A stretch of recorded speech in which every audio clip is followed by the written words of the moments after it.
পূজার থালা হাতে নিয়ে চলে যাচ্ছি বিপত্তারিণীর পুষ্পাঞ্জলি দিতে।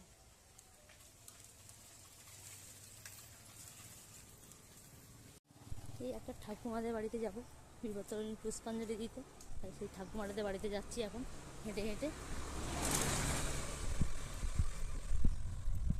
এই যে ঠাকুর থানায় চলে এসেছি, এই ঠাকুর থানায় পূজা হবে। এখন ডালাগুলো দিয়ে দিই।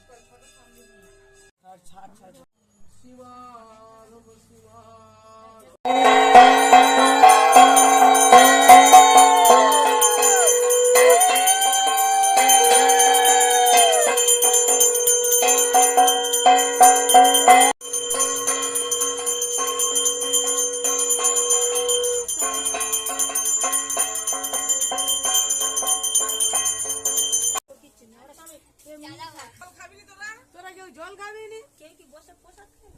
সবটা ছুঁড়িল প্রসাদ নি কি করবে? বাড়িতে কত তাড়া আছে।